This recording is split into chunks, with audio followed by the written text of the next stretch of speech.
Proud supporters of Africa this week. Engine, with us, you are number one. Kenya recently approved laws to allow for production and importation of GM crops. Drought has been recurring with increasing frequency and severity in Kenya, which scientists say is a result of climate change. Dr. Florence Wambungu, CEO of Africa Harvest, appeared on Beyond Markets. It's a landmark to Kenya in the area of science and technology, the fact that the country did pass the biosafety bill, and that the statutes to operationalize it are also being done, and they are in the process of being gazetted. Of course, that will really put Kenya in the same category as South Africa, Burkina Faso, Nigeria, and Egypt, the country that are now in the process of being able literally to commercialize the GM crops to support food security. And it means that we can actually import, we can produce, we can export, because Kenya government want to be forward-looking. We have a vision called Vision 2030, which is very forward-looking. All right, let's talk about the safety element. I'm underscoring here safety in biosafety. How does this new system of GM production ensure that seeds are resistant to the changing climatic conditions, the changing component of the soil, and that ultimately the crop is safe? GM crops, like any crops, needs to have the soil fertility, fertilizer or manure, or they need soil fertility issues just like any other crop, indeed, for them to be productive.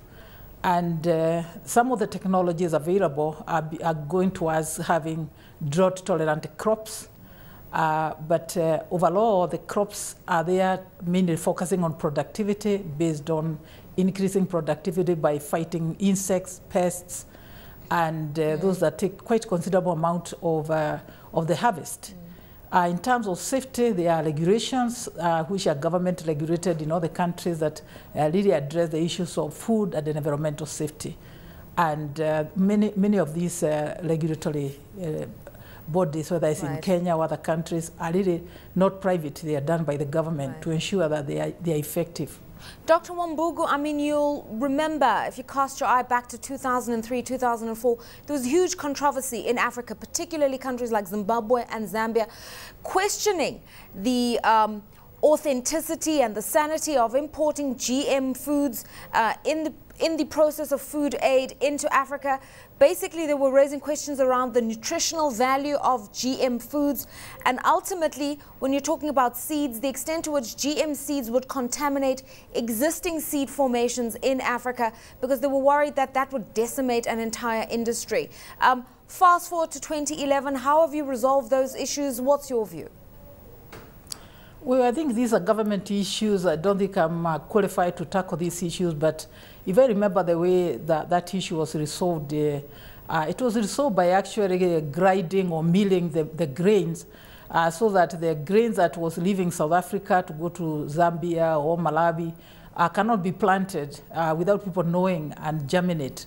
So there's a way around that, and I think it has been happening. In other countries, they have found other ways of dealing with that. In terms of the issues of safety, certainly, as I said, these are issues addressed by the government, not individual scientists or individual institutions. GM technologies are actually government regulated. But really, you look what's happening in Africa, and overall, we have 1 billion people more to feed in the world. Africa alone, we're about 1 billion now, and a quarter of Africans are not able to have enough food. We are producing less. My own country, Kenya alone, the Horn of Africa, my own country, 3 million people are starving right now, and we have the Horn of Africa, serious issue of hunger and famine. And I don't want to say that GM technology is the solution, but I want to say that it's part of the solution, because if we save the 20% that goes to insects and pests, that's a lot. If you look, Kenya is now importing 1 million metric tons of grain. if 20% of that was actually not being imported because we can produce locally by using GM technology, that's a substantial amount of money. You look at the countries that have using GM technology, like South Africa, are the only countries that are full secure and actually exporting grain to other countries. The integration of East Africa's economies has created new opportunities to invest in commercial real estate as well as the residential sector. Stephen Owondu, chairman of the Architectural Association of Kenya, discussed property trends and the impact of the diaspora in the sector. This is a time when people should make value of their good money. And we are talking about the population of Kenya that is out there in the diaspora. Right now, we're talking about 2.5 million Kenyans out there who have one foot out there and the other foot back here. Now, one of the important things is because we have a new constitution in place, and the new constitution allows for dual citizenship. Most of the people out there now can have their passport, if it is the US, the UK, or even South Africa and Kenya, and be able to eat from two pots, as we may say. Yeah, now that's interesting because we saw a similar example, if you like, in Zimbabwe, where the government there, while trying to raise cash from abroad, allowed Zimbabweans based abroad to come in and buy property in Zimbabwe and actually extended loans and that kind of thing. But the scheme has collapsed, in part because there was restrictions on nationality of those people. In other words, if you declared yourself Zimbabwean, you'd not be allowed to take up the citizenship of another country. But in Kenya, you're saying it's different. Are you beginning to see money flow more because of that move? Yeah, in fact, what I could put it, let me just give you a good indication of some of the figures we are talking about. Over the last 5 months, we've had about $238 million US remitted back to our home country. It's slightly less than last year over the first 5 months, because in the first 5 months, we're talking about $270 US. And I think the previous year was 210 US dollars, just in the first 5 months of the year. Now, it's also important to break down that money, because 75% actually of that money are people who are sending money back to Kenya to support their families. Then we have 15% of that is going directly into real estate development, and then about 10% of that goes into supporting of communities within the region. Yeah. So we are making a lot, at least with that 15%, and we'd like to have a scenario where that money could actually be doubled. And we've been a bit fortunate that despite the global recession that was there earlier, I think also because people have been struggling a bit abroad, they're trying to look at having a home back in their own country. You know, they always say you can live in a house outside your country, but you truly have a home when you come back to your own country. So I think that's where some of the funds are coming in. Absolutely, that resonates. But what kind of an impact have you seen that having on house prices in Kenya particularly, and perhaps you can talk about East Africa, and also on demand in general?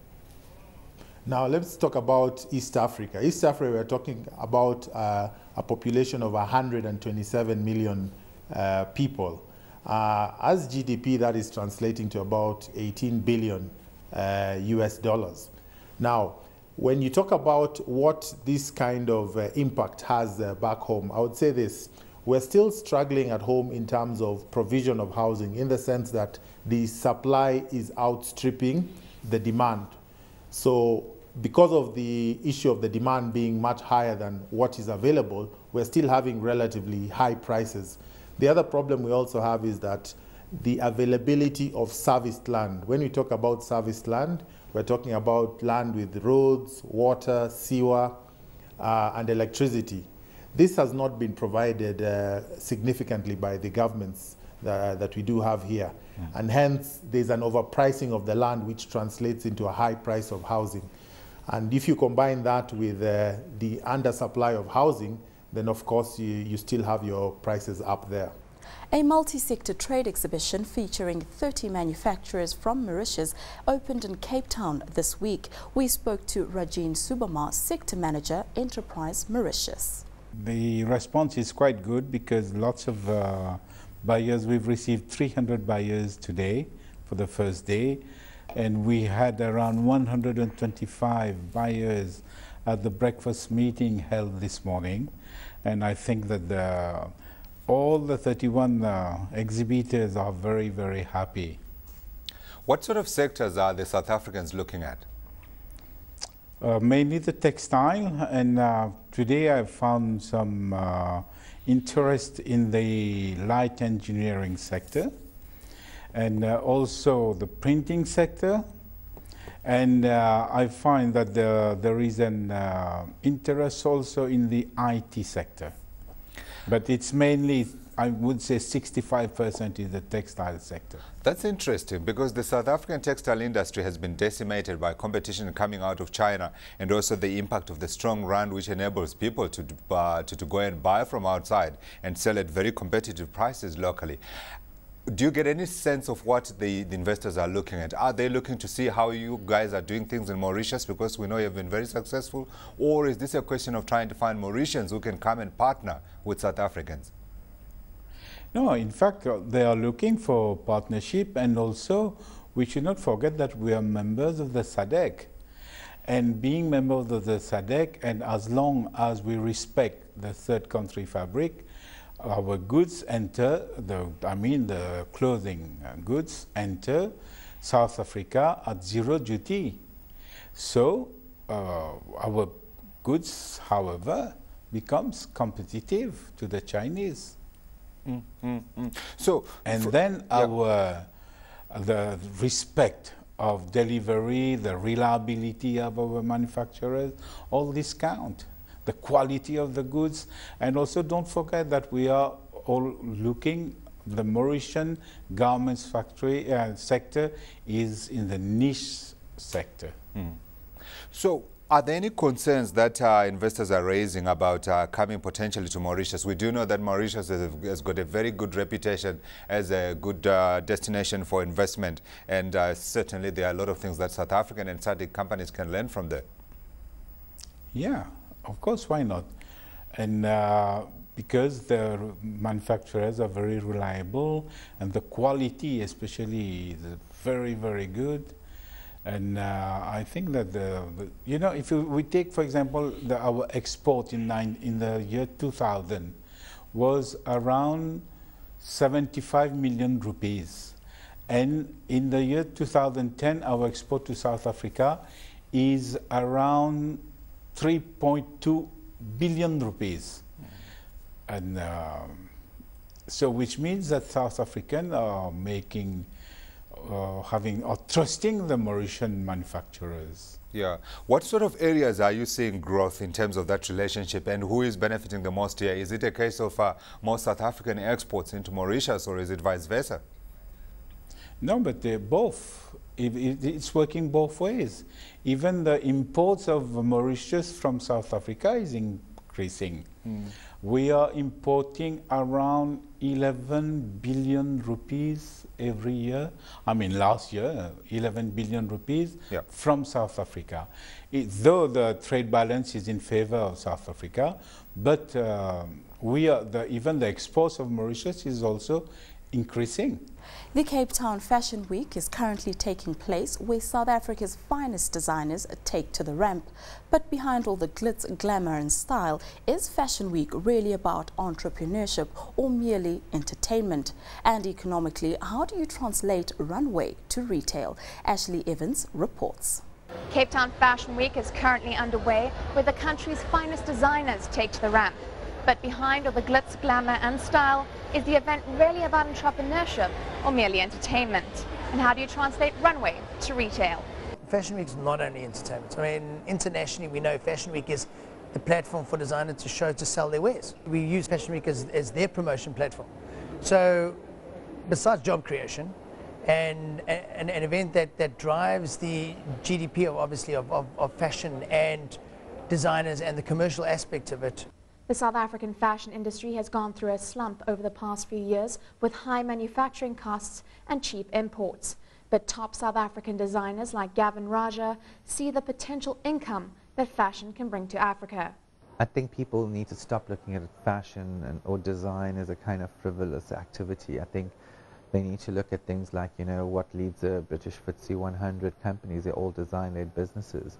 And I think if you can kind of like really understand that and understand that, through proper investment, proper kind of entrepreneurial development, we can have a very strong kind of clothing and textile sector. While the future of South Africa's fashion industry is in the hands of young designers, many are facing the harsh realities that lie behind the business. I thought I was smart. I thought I would do it. I thought it was easy, because you see people designing, you're thinking, oh, it's quite easy. All you have to do is have an idea in mind, put a concept together and create a range, but it's not that. It's a whole lot of facets that you have to know, especially business-wise. Therefore, I found myself, after a year and a half of venturing on my own, having to go back and look for a job so that I can sustain my living and also at the same time find a way to sort of inject cash into my business so that it can grow and have all the business infrastructure that I needed. In South Africa, it's quite difficult for young designers as it is very expensive to start a brand, and there isn't really much support, unfortunately. The government is working on it, and Cape Town now has the Cape Town Fashion Council, which was established a few years ago, which purpose is to help young and up-and-coming designers create a name for themselves, create a brand that is actually self-sufficient. My organisation, the Cape Town Fashion Council, essentially focuses on young and emerging designers. I think that's where our thrust. Together with Fushini this year and AFI, we partner with them and facilitate the Fast Track event, which is about young designers and young emerging designers that have an opportunity to show at Cape Town Fashion Week. AFI introduced Fast Track, which is a project that is geared towards our young up-and-coming designers. We want them to be successful like most of the designers that we see here at Cape Town Fashion Week. We expose them to fashion retailers, media and consumers, and they get to learn the ins and outs of the fashion industry so that they can have successful careers. While young designers believe that Cape Town Fashion Week is a wonderful opportunity, they also acknowledge that it is a very expensive affair and not necessarily a productive business process. It's all good and well to be showcased as a designer, but at the end of the day, what are you going to do with all the clothes that you've shown on the fashion, on the ramp? Where are you going to hang them? Who's going to sell them for you? How do you make sure that there's continuity from what you have done? Well, let's be honest, if you are a new designer, think about it, any new business. You're asking someone to spend a marketing budget in any business to be able to expose themselves. And it's the same thing. Their designer has to then create their collection. So I suppose from that point of view, it is an expense. Do you know, like any other business that, you've got a kind of startup phase, and for a young designer, I think they need to show regularly on a fashion week. So anybody who kind of shows the first time on a fashion week and expects any sales is clearly, under some kind of delusion. People want to see you repeat your collections and repeat your kind of presence on a fashion week, because that instills buyer confidence. Nobody's going to kind of want to invest in a young designer who's a kind of one-hit wonder and doesn't show repetitively on the calendar. And I think that's very important. They've got to understand that this is first about creating a brand.